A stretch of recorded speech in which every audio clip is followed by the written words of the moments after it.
Hello बबुआ। तो कैसन हो? बढ़िया हो ना? तो कमेंट करके बताना जरा, बढ़िया हो ना? और ये भी बताना कि हमारा ये बिहारी वाला अंदाज कैसा लगा।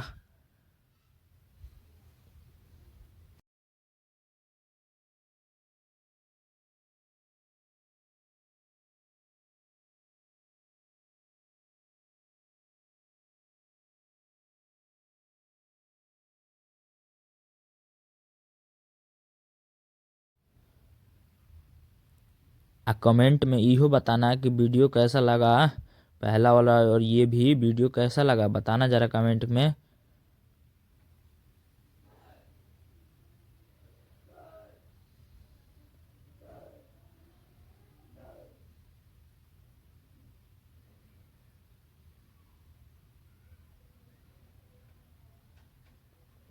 ठीक है, बताना जरा कमेंट में। ठीक है। तो फिर देर किस बात की?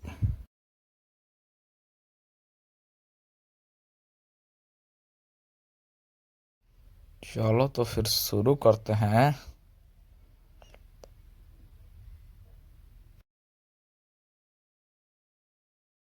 रहा नहीं जाता। तड़प ही ऐसी है ना। नहीं नहीं नहीं, सोके सोके। अरे पढ़ाई बबुआ, कहाँ जा रहे हो? पढ़ाई कर लो ना।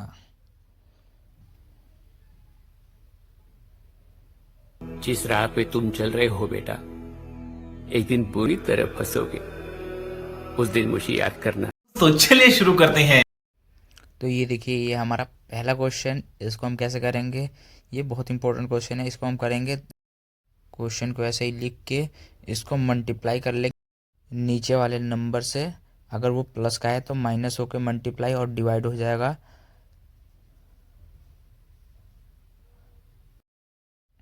और अब हम इसे मल्टीप्लाई करेंगे तो ऊपर का नंबर 1 से मल्टीप्लाई हो रहा है वो उतना ही आ जाएगा, और नीचे वाला स्क्वायर हो जाएगा, क्योंकि यहाँ पे भी 3 है, यहाँ पे भी 3 है, तो ये स्क्वायर हो गया। यहाँ पे भी 2√2 है, यहाँ पे भी 2√2 है, तो ये भी स्क्वायर हो जाएगा। ठीक है, इतना समझ में आ गया? ठीक है, अब आगे करते हैं। तो अब आगे आ जाएगा 3 - 2√2, और नीचे क्या आ जाएगा? 3 का स्क्वायर क्या हो जाता है? 9, और 2√2 का स्क्वायर होगा 2, और 2 का स्क्वायर 4, तो 4 × 2। ठीक है, अब ये हो जाएगा 3 - 2√2। 9 - 4 × 2 = 8। 9 - 8 हो जाएगा। अब इसका आंसर हो जाएगा 3 - 2√2 डिवाइडेड बाई 1। 9 - 8 क्या होता है? 1। तो यही हमारा आंसर हो जाएगा। ठीक है, तो अब नेक्स्ट क्वेश्चन पे चलते हैं। ठीक, तो ये रहा हमारा नेक्स्ट क्वेश्चन। इसमें पूछा है .-7, 0 लाइज, ये कहाँ पे लाइज करेगा? तो हम इसे पहले ग्राफ बना ले लेंगे और ग्राफ पे देखेंगे ये कहाँ पे लाई करता है। वैसे तो ये बहुत आसान है, इसको तो ग्राफ बनाने की ज़रूरत नहीं है, पर आपको बताने के लिए मैं ग्राफ बना देता हूँ। तो ये देखिए, ग्राफ बन गया है। इधर एक्स एक्सिस रहता है, इधर माइनस एक्स एक्सिस रहता है, और ये जो सीधी वाली लाइन है ये वाई एक्सिस ऊपर रहता है और माइनस वाई एक्सिस नीचे रहता है। ठीक है, और एक्स एक्सिस को हम एब्सिसा कहते हैं और इसे ऑर्डिनेट कहते हैं वाई एक्सिस को। ठीक है, इतना तो आपको पता ही होगा। ठीक है, तो हमने ग्राफ बना लिया है, ग्राफ में देख लीजिए। और अब हमें देखना है, हमने शॉर्ट ही बनाया है, मतलब मैंने पूरा नहीं लिखा, मैंने आपको बताने के लिए 1 2 फिर सीधा 7 लिख दिया है। आप समझ सकते हैं 1 2 3 4 ऐसे पूरा जाएगा। ये देखिए कहाँ पे लाई कर रहा है, -7, 0। ये अगर ये एक्स एक्सिस पे लाई कर रहा है तो ये हो जाएगा on negative direction of x axis, क्योंकि ये निगेटिव डायरेक्शन पे लाई कर रहा है एक्स एक्सिस के ना।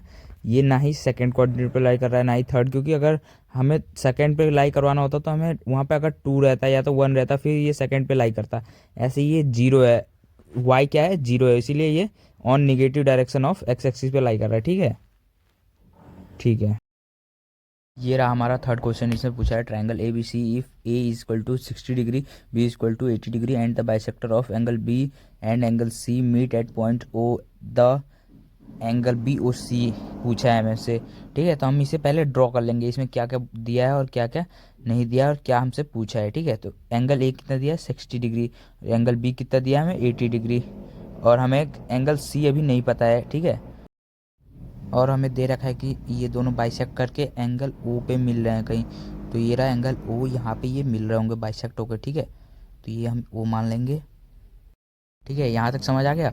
अब हम एंगल सी निकालने के लिए क्या करेंगे, angle A plus angle B plus angle C equal to 180 degree. 180 degree कैसा है, sum of all angle of triangle कितना हो जाए 180 डिग्री। तो हम एंगल सी के लिए ऐसे कर सकते हैं। तो एंगल ए कितना दिया है 60 डिग्री, प्लस एंगल बी कितना दिया है हमें 80 डिग्री, ठीक है। और प्लस एंगल सी हमें निकालना है, तो एंगल सी को ऐसे ही लिख लेंगे इक्वल टू 180 डिग्री, ठीक है। अब 60 प्लस 80 कितना होता है 140 degree, plus angle C equal to 180 degree, ठीक है। अब एंगल सी इक्वल टू, अगर 148 उधर जाएगा तो वो माइनस का हो जाएगा, तो 180 माइनस 140, ठीक है। Angle C equal to 40 degree, ठीक है। तो एंगल सी कितना आ गया हमारा 40 डिग्री आ गया। अब हमारा एंगल सी 40 डिग्री आ गया। अब हमें निकालना है उसके अंदर का वो जो बी एंगल है छोटा वाला, उसको ओ बी सी मतलब निकालना है बस, ओ बी सी। हमें ऊपर वाला निकालना, हमें ऊपर पूरा का तो बी का दे रखा है 80 डिग्री, हमें हाफ निकालना है। तो उसका हाफ निकालने के लिए क्या कर देंगे, एंगल बी डिवाइडेड बाई 2, तो 80 डिवाइडेड बाई 2 कितना आ जाएगा 40 डिग्री। मतलब हमारा जो ओ बी सी बस है वो कितना आ गया 40 डिग्री, ठीक है। मतलब ये, और अब सी निकालने के लिए हम वैसे ही कर देंगे, angle O C B equal to angle C divided by 2। तो अब ये हो जाएगा 40 डिवाइडेड बाई 2, क्योंकि हमें पूरा एंगल सी कितना दे रखा है 40, तो 40 डिवाइडेड बाई 2, तो ये आ जाएगा 20 डिग्री। मतलब हमें एंगल सी कितना आ गया, ओ सी बी कितना आ गया 20 डिग्री, ठीक है। तो ओ सी बी भी निकल गया 20 डिग्री। अब हम फाइंड करेंगे इसमें एंगल ओ को, अब हम फाइंड करेंगे, ठीक है। तो अब इसको फाइंड करने के लिए हम दूसरा पेज खोलते हैं, उस पर अब देखेंगे कैसे। अब हमें एंगल बी दे रखा है, अंदर वाला ओ बी सी कितना दे रखा है 40 degree, angle O C B दे रखा है 20 डिग्री। तो हम इसको तीनों को प्लस अगर करेंगे तीनों एंगल को, तो angle O B C plus angle O C B plus angle B O C equal to 180 degree, क्योंकि ये भी एक ट्राइंगल बन रहा है, देखिए अंदर ये भी ट्राइंगल है। तो sum of all angle of triangle कितना होता है 180 डिग्री। तो angle O B C 40 degree दे रखा है 40 degree, plus angle O C B कितना देखा है 20 डिग्री, फिर plus 20 degree plus angle B O C equal to 180 degree. 40 plus 20 60 degree, plus angle B O C equal to 180 degree, ठीक है। यहाँ तक समझ में आ गया, ठीक है। तो angle B O C equal to, हम उसको उधर ले जाएंगे तो क्या हो जाएगा माइनस का हो जाएगा, तो 180 डिग्री माइनस 60 डिग्री, ठीक है। तो angle B O C equal to 120 degree, ठीक है। तो ये यही हमारा आंसर हो जाएगा, क्योंकि हमसे यही पूछा था, ठीक है। तो angle B O C equal to 120 degree, यही हमारा आंसर आ जाएगा। अगर आपको यहाँ पे कहीं भी समझ में नहीं आया होगा तो आप पूछ सकते हैं कमेंट बॉक्स में, ठीक है। उसे हम दोबारा वीडियो में समझाने की पूरी कोशिश करेंगे, ठीक है। ये इम्पॉर्टेंट भी है, इसको एकदम ध्यान में रखे रहिएगा एकदम।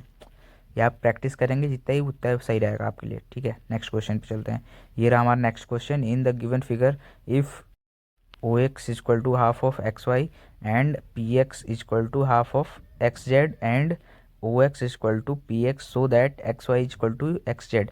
हमें इसमें प्रूव करना है X Y equal to X Z के बराबर है, ठीक है। तो हम पहले गिवन लिख लेंगे, गिवन हमें क्या दे रखा है, गिवन जो हमें दे रखा है वही लिख लेंगे, O X equal to half of X Y. इसमें आप फिगर में भी देख सकते हैं ओ एक्स हाफ है इसके एक्स वाई के, ठीक है। अब वैसे ही देखिए पी एक्स भी हाफ है किसके एक्स जेड के, ठीक है। तो वो भी हम लिख देंगे P X equal to half of X Z, ठीक है। देख लीजिए उसमें फिगर में देखिए वो हाफ है उसका, एक्स जेड के हाफ है ना, वही। अब हमें इसमें प्रूव करना है X Y equal to X Z, ठीक है। ये हमें प्रूव करना है, एक्स ये हमें दे रखा है, ठीक है।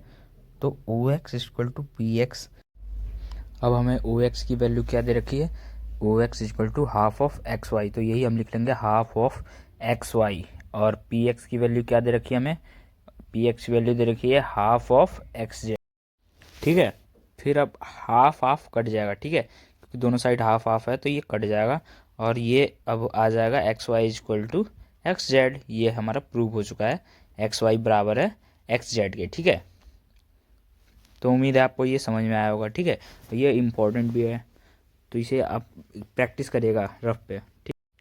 ये रहा हमारा नेक्स्ट क्वेश्चन। इसमें पूछा है राइट कोऑर्डिनेट, ठीक है।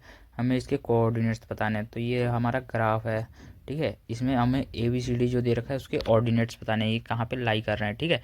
तो हमें कोऑर्डिनेट्स कैसे पता चलते हैं, पहले हम एक्स एक्सिस देखते हैं कहाँ पे है।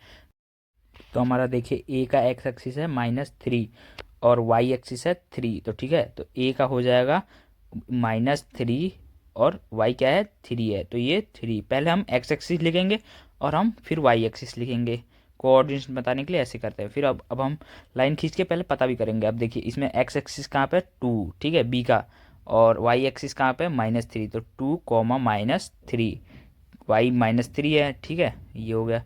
अब सी देखिए, सी कहाँ पे है, सी का हमें दिख रहा है यहाँ पे, ठीक है।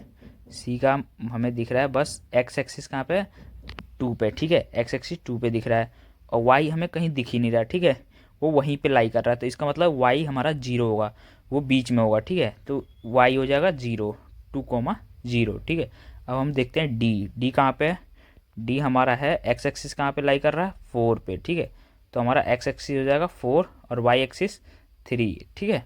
तो हमारा हो जाएगा 4,3, क्योंकि एक्स एक्सिस 4 है और वाई एक्सिस 3 है, तो 4, ये वाई 3, ठीक है, ये 3 हो गया, ठीक। अब हम ई ढूंढेंगे, ई कहाँ पे है, ई है 3 पे, मतलब वाई एक्सिस के 3 पे दे रखा है। तो हम पहले एक्स एक्सिस हमें कुछ नहीं दिया, तो हम 0 पे लेंगे, क्योंकि 0 ही होता है, जो अगर कहीं पे भी नहीं लाई करता तो वो 0 होता है, ठीक है। और वाई एक्सिस कहाँ पे 3 पे, ठीक है, तो 0,3। बहुत सिंपल था ये, सिंपल और इम्पोर्टेंट भी था। ये पेपर में आने के चांसेस होते हैं, क्योंकि बच्चे ये कर नहीं पाते हैं, उनको ढूंढना ही नहीं आता ये सब। ये पर बहुत सिंपल था, ये आप ऐसे ढूंढ सकते हैं, ठीक है। अब हम नेक्स्ट क्वेश्चन की तरफ चलते हैं, ठीक है। ये रहा हमारा नेक्स्ट क्वेश्चन, इसे एक्सपेंड करना है। एक्सपेंड 3a-2b का होल क्यूब। अब इसका फॉर्मूला क्या होता है, a-b का होल क्यूब क्या होगा। अब पहले वो याद आपको रखना पड़ेगा कि a-b का होल क्यूब क्या होता है। अब आप कमेंट में बताना जरा एक बार। हम बताते हैं a³ - b³ -3ab bracket a-b, ठीक है। तो ये हमारा होता है फॉर्मूला a-b का होल क्यूब का, ठीक है। तो ये याद रखिएगा, ये काम आता है। और ये इसी में पुट कर देंगे वैल्यू, जो हमारा फॉर्मूला है वैसे ही वैल्यू पुट कर देंगे। तो ये आ जाएगा हमारा 3a³ - 2b होल क्यूब -3, और ए बी क्या है 3a और b क्या है 2b, ठीक है। और अब ये ब्रैकेट वाला क्या है a-b, तो यही हम पूरा सेम लिख देंगे 3a - 2b, ठीक है। होपफुली आपको ये यहाँ तक समझ में आया होगा, ठीक है। अब हमारा 3 का क्यूब हो जाएगा 27, और a³ -2 का क्यूब 8 और b³ ठीक है माइनस। अब 3 को दोनों टर्म से मल्टीप्लाई कर देंगे, 3 3 जा 9, 9 2 जा 18, 18ab, और ये ब्रैकेट में वैसे ही लिख देंगे, ठीक है।